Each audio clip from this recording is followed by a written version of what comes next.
And this is why I want to encourage everybody here. Chovola njagala kuzaamu amaanyi buli omu wano. If you want to excel in God, oba oyagala kuyitaamu oba kukula mu Katonda, if you want Christianity to be real, bw'oba oyagala kube obulokozi bubeere bwa ddala mu ggwe, whereby when God heals you, you know it is not a luck, it is a divine intervention. nga Katonda bw'akuwonya tolowooza nti ogwo gubadde mukisa bukisa, gw'okimanya nti no kyetabiddwamu omwoyo. When you exercise your faith, you know it's not a good, it's not a luck.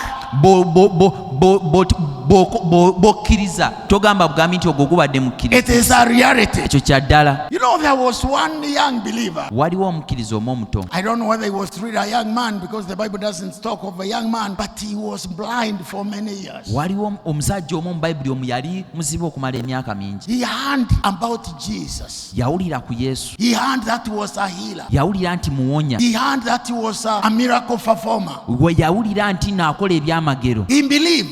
N'akkiriza. Because faith comes by hearing. Kubanga okukkiriza kujja na kuwulira. He heard about Jesus. Yawulira ku Yesu. And that time, okuva mu kaseera he ako heard that Jesus was in his town. yawulira nti Yesu yali mu kibuga. And Jesus came to him. Yesu n'ajja gy'ali. And he demanded to be open his eyes.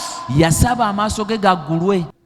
He asked Jesus, if you can, Yagamba Yesu Kristo nti bw'oba osobola open my eyes. nzigulaawo amaaso. And Jesus told him, if you can believe, Yesu n'amugamba bw'oba osobola all okukkiriza things are possible. buli kimu kisoboka. And he said, Lord, help me to believe. N'agamba nti Katonda nnyamba The nzikirize. man was ready. Omusajja yali He yeetegereza. believed that Jesus was a man of God. Yakkiriza nti He Yesu came Kristo from omusajja God. wa Katonda yava mu eri Katonda. Jesus came and touched him Yesu yajja n'amukwatako and he healed him. n'amuwonya. And when the man was healed, Omusajja bwe yawonyezebwa ono, the religious people rose up and told him, no, this is not a man of God. bannaddiini ne bajja ne bamugamba nti ono si musajja wa Katonda. If he is a man of God, why did he heal you on Sabbath day? Kati waba musajja wa Katonda lwaki akuwonyeza ku lwa Ssabbiiti? You glorifying God, that is not a man of God. Oyo si musajja wa Katonda, gulumiza Katonda. But this man under testimony, Naye ono omusajja alina obujulizi. he under testimony that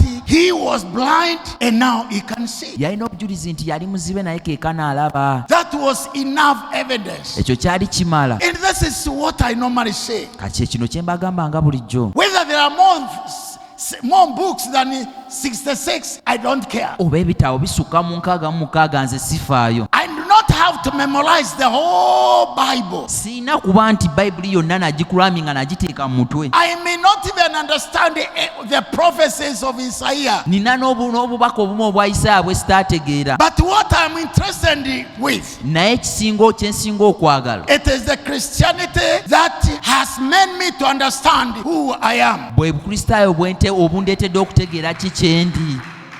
It is the Christianity that has made me to understand who God is. Bulokozi bwe bundeetedde okutegeera Katonda ki kyali.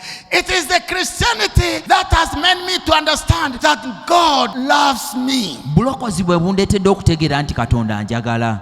You know, if you want to build a belief system that will help you, Bw'oba oyagala kuzimba nzikirize n'akuyamba, there are a few steps that you may follow. waliwo emitendera emitonotono gy'olina okugoberera. First of all, you must seek to understand that God exists. Mu kusookera ddala olina okusooka okutegeera oba okukkiriza nti Katonda gy'ali.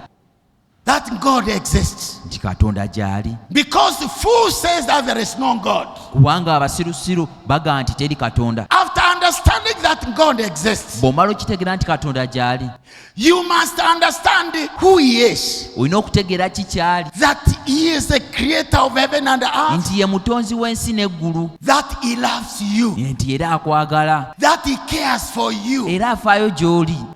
Because until you understand that He loves you, Paka ng'otegedde nti akwagala. and that sinks in your belief system, Era ekyo ne kikkira ddala mu nzikirizayo. and you seek the scriptures to confirm that. N'onoonya ebyawandiikibwa ebikakasa ekyo. Because whatever the scripture will reveal to you, Kubanga buli kimu ekyawandiikibwa kye kinaakubikulira. because God is a personality, Kubanga Katonda muntu, He will reveal Himself to you. ajja kwebikulira. Nobody should cheat you undeceive you that there are special people that God talks to. Omuntu omutalina kulima nti waliyo abantu ab'enjawulo baba yawulibwa abo Katonda bayogera nabo bokka. God talks to everyone. Katonda ayogera na buli omu. Even those who do not believe in him. Era n'abo abatamukkiririzaamu. But the problem is this. Obuzibu buli waneeno.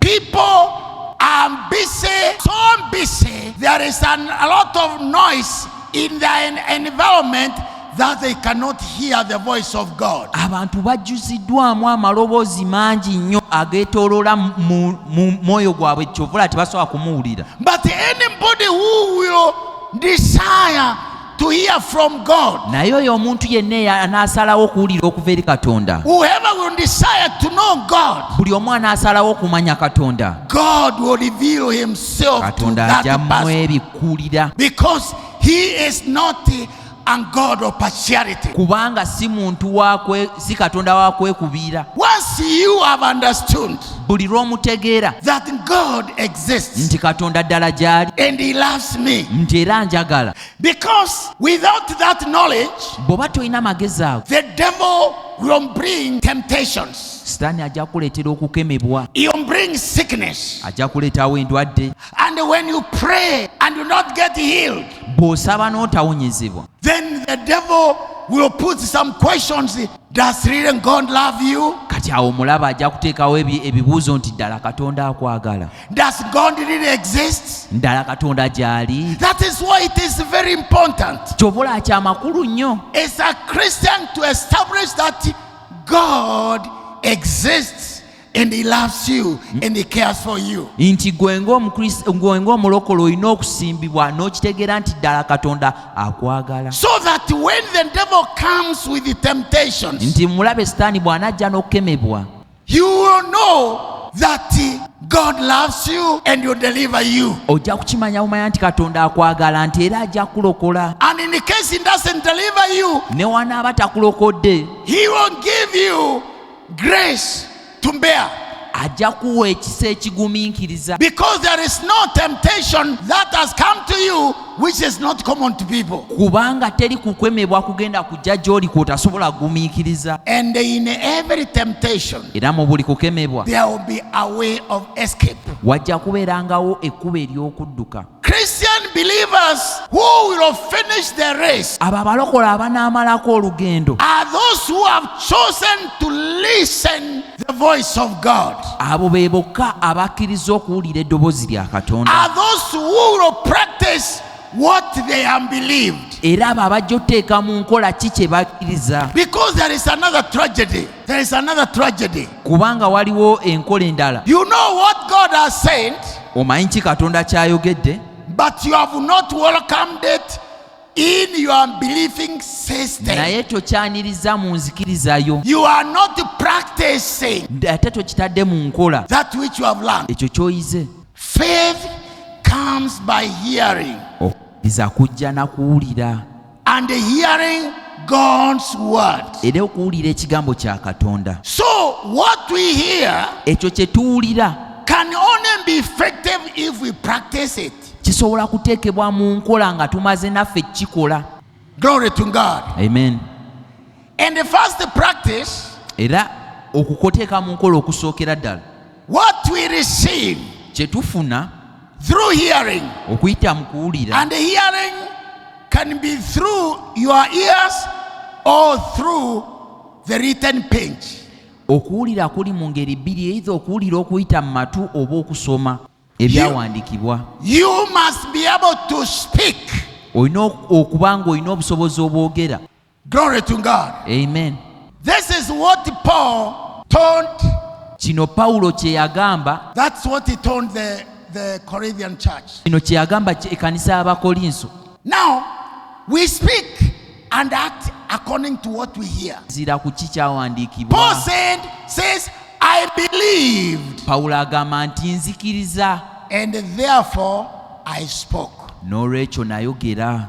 We also believe, Era naffe twakkiriza, and therefore we speak. n'olwekyo twogera. What matters most in our lives is not so much what we have known in the past. ekisinga amakulu mu bulamu bwaffe tekiri ku ekyo kye tumanyi mu emabega. You know, there are people who started this journey in a very special way. Waliwo abantu abamu abatandika olugendo lunene mu ngeri y'enjawulo. They were walking with the Lord. Bali batambula ne Katonda. God was manifesting himself to them. Era Katonda yali abeebikkulira. They have seen visions. Balabye okwolesebwa. They have experienced miracles. Era balabye ku byamagero. But because of what they have opened themselves to hear, olw'okubanga balina bye begguliddewo okuwulira, they have corrupted basaanyiziddwa. what they had already known. They have become like dry bones. Bafuuse ng'amagumba amakalu. This is why there is no stage that you can reach and say, I have enough, I do not have to learn anymore. Y'ensonga lwaki teri ddala ly'ogenda tuukako ogambe nti nina ekimala sikyetaaga kuyiga. Learning is life. Okuyiga bulamu. And the day you stop learning, Lw'onaasemba okuyiga, that is the day you start dying. entandikwayo okufaako. Then day you cease to have thirst and desire of the word. Kati olunaku lw'onaagamba nti nno ndekeddaawo okwagala okumanya ekigambo, And think that you have known so much. n'olowooza nti omanyi bingi, That's the day you start going backward. lwe lunaku lw'onaatandika okuddirira And emabega. there is nothing that is so bad when a Christian is dry spiritually. Teri kintu kikyasinze kuba kibi ng'omukristaayo okubeera omukalu mu mwoyo. Even in our life, Ne mu bulamu bwaffe, our economical life, mu bulamu bw'ebyensimbi, the day you stop learning new things, olw'okomekereza okuyiga ebintu ebipya, learning how things work, okuyiga engeri ebintu gye bikolamu, that's the day you start going backward. lwe lunaku lw'otandika okuddirira emabega. That's the time you stop developing. Lwe lunaku lw'osemba okukula. But I want to recommend you, church, Naye njagala okubagamba mu ekkanisa, if you want to be in the fire of the Holy Spirit, bw'oba oyagala kubeera n'omuliro mu mwoyo gwa if you Mukama want to Katonda, see yourself live, bw'oba oyagala okweraba ng'oli mulamu walking with God, ku ddaala ery'okutambula ne Katonda, because we are supposed, all of us are supposed to walk with God, kubanga ffenna tuteekeddwa okutambula ne Katonda, develop and desire to hear from God. funa okuyaayaana okw'okwagala okuwulira Katonda. We are surrounded by so many social media. Twetoolozeddwa nnyo emikutu migattabantu. And you know, what you hear is what is going to shape our life. Kati kino ky'omanya nti kino ky'owulira kye kibumbabumba obulamu bwo, oba kye kitonda obulamu bwo. Our faith in God builds strong when we choose what to hear and filter what comes to us. Okukkiriza kwaffe mu Katonda kuzimbibwa mu maanyi okusinziira ku ki kye tulonzeewo okuwulira oba okusengejja biki bye tuwulira. And once we have mastered the art of choosing and filtering the art of hearing what to hear, we are going to get a real message from God. Kati bwe tumanya oba bwe tutegeera engeri y'okusengejjamu biki bye tuwulira, tugenda kufuna okuwulira, tugenda kutegeera engeri gye tusobola okuwulira Katonda. Another thing that we need to understand, Ekintu ekirala kye twetaaga owulira, not only that God loves us, Katonda tatwagala bwagazi, and not only God cares for us, naye era ne Katonda afaayo gye tuli. but we are created as special people. Naye ffe twatondebwa nga bantu Not like banjawulo. animals, Tetuli nga bisolo, not like in goats and mountains and trees, tetuli nga nsozi, miti, but you and I were created in the image of God and the likeness of God. naye gwe watondebwa mu kifaananyi kya Katonda era mu ngeri ye. That means God has installed power and authority in us, Ekyegeeza Katonda atadde mu ggwe amaanyi n'obuyinza, that we can control circumstances, osobola okufuga embeera, that we can speak to the mountains of problems that affect us. era osobola okwogera eri ensozi n'ebizibu ebikusumbwa. When you know what the word of God has said about you, Bw'omanya ki ebyawandiikibwa kye bikwogerako, you will always ojja kubeeranga waggulu. glory to God. Amen. But when we open ourselves to hearing what the scientists are saying, naye gwe bwe weggulirawo okuwulira kikajja abanasayansi kye boogedde what the bakakiisi intellectuals are saying, abo abayivu biki be boogera and ignore what God has said, n'ova ku kikatonda kyayogedde, we shall always be miserable people. era tujja kubeeranga abantu banakuwavu. You know, Omanyi sickness is real. Ndwadde ya ddala. And the sickness started from the time when man fell from God. Okulwala kwatandikwa okuva akaseera omuntu we yagwira okuva Katonda. But God redeemed us. Naye Katonda yatununula.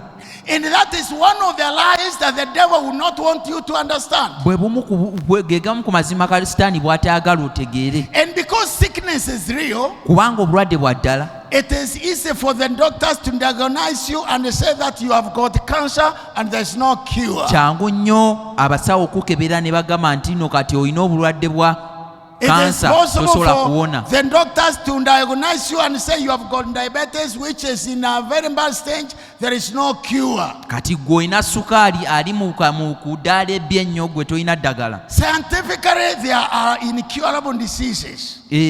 Mu bya saayansi ddala mazima tebisobola kuwona. But when it comes to what God has said Naye bwe kituuka ku ki Katonda ky'ayogedde and the authority He has given you n'obuyinza and bwakuwadde what He has done, ne ki ky'akoze, His report supersedes. kati lipooti ye eri waggulu lw'ebyo bye boogedde. By the fact that you are Christian does not mean that the devil will not touch you. Olw'okubanga nti gwe oli mulokole tekitegeeza nti Sitaani tajja kukwatako. By the fact that you are born again does not mean that the enemy will not test you. Gwe olowooza nti nno olw'okubanga oli mulokole omulabe taakugezese. But the good news is when the enemy comes to test you Naye amawulire amalungi gaagano nti nno omulabe bw'ajja and you okukuwewa stand on his word, n'oyimirira ku kigambo kye, God is going to promote you to another level because you are going to overcome. kubanga Katonda agenda kusitula akuteeke ku ddaala eddako kubanga gw'ogenda kuwangula. Maybe everybody has a testimony Buli omu alina obujulizi of how the enemy has attacked you. engeri Sitaani I gy'akulumbaga. have severally shared some of my most critical testimonies, Nze mbabulidde ku bumu ku bujulizi bwange obw'amaanyi particularly in 1980. mu 1998 When the devil smote me with the scarlet fever. The devil smote me with the scarlet fever. Scarlet fever is a disease, a very deadly disease. kati omulabe yamulumbagana n'omusujja ogwo ogw'ettabbu ennyo. The symptoms are when you get scarlet fever, the whole body will be stiff. Kati obwo omusujja bwe gukulumba omubiri gwe gusooka ne gusannyalala. So I became stiff. N'asannyalala. The second, you peel the whole body. N'otandika okuyulukako omubiri I peeled the whole body. era n'ayibukako sikiini. And because I was at the verge of death, Kubanga ali ku njegoyego z'okufa, the doctor gave up. omusawo ye n'awanika n'agamba nnemereddwa. He told the nurses in my hearing, N'agamba abanansi nga mpulira, there is no hope now in this man. teri ssuubi musajja ono. I was hearing. Nali mpulira. And he was not lying. Ate amazima ali That talimba. was scientific facts. Ago byali bituufu ebya busawo. I refused to hear that. Ne ŋŋaana obbiwulira ebyo. I decided to believe the report of God. Nensalawo okukkiriza lipooti ya Katonda. That in Jesus Christ is my healer. Nti nno mu Yesu Kristo ye mwonyi wange, ye mwonyeza wange. That through the stripes on Jesus I am healed. Okuyita mu migga egyamukubwa mponyezebwa. And I started to talk to the mountains. Ne ntandika okwogera eri ensozi. I said, you scarlet fever, Ne ŋŋamba gwe omusujja you must leave. olina okuvaawo kati. Because the doctor and the saint, Kubanga omusawo yali agambye what we are expecting next, kye tusuubira ekiddako, he will be suddenly become blind and deaf, and then after that you'll get heart attack. agenda kutandika okuziba amatu n'amaaso oluvannyuma afune ataata kafe. I spoke the word of God. Ne njogera ekigambo kya Katonda. I said, Ne ŋŋamba I know God has called me to preach to the nations of the mmanyi world. nti Katonda ampisa okubuulira enjiri mu mawanga. I am not going to believe the report of the doctor. Sigenda kukkiriza lipooti y'abasawo. I am going to believe the report of God. nze ngenda kukkiriza lipooti ya Katonda. I said, I am not dying, Ne ŋŋamba nti nze sifa, but I am going to live. ngenda kubeera mulamu. Since then, Okuva olunaku olwo it is now 45 years, gira emyaka 45 and I'm still kicking. ndi mulamu we tuku. Glory to God. Amen. When you hear the report of God, Bw'owulira lipooti ya Katonda and you believe that report of God in your heart, n'okkiriza Katonda mu mutima gwo, the next thing is to speak.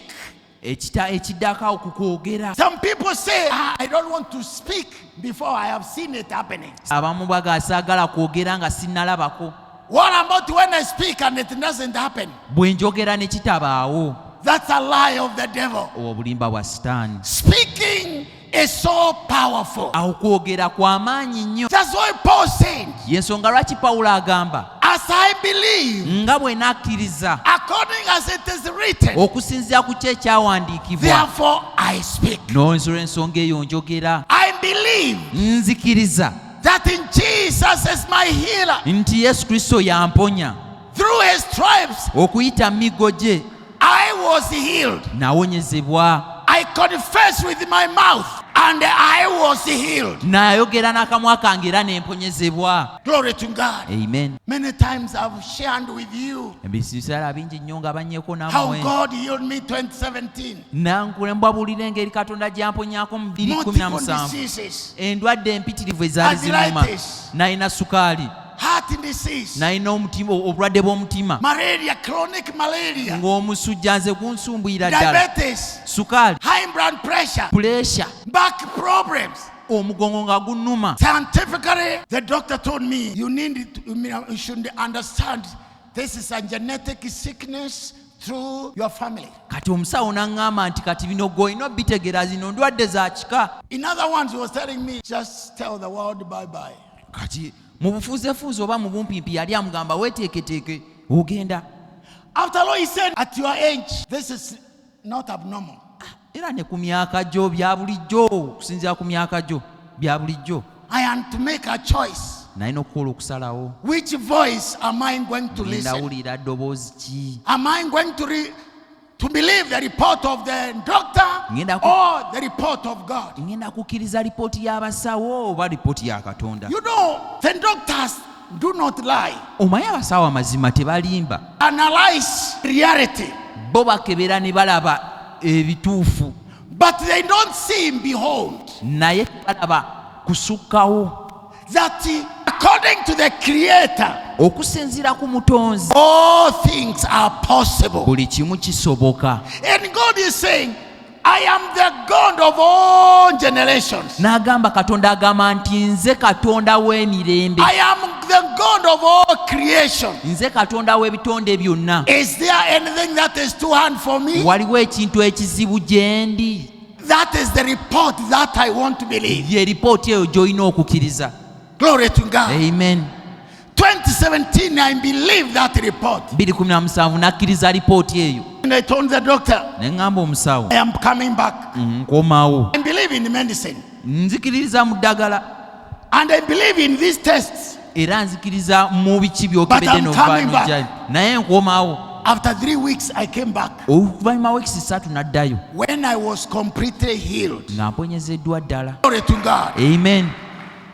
For the last 8 years, Kati emyaka 8 egiyise egyo gyonna I have enjoyed nze nnyumiddwa bulamu good health. obulungi.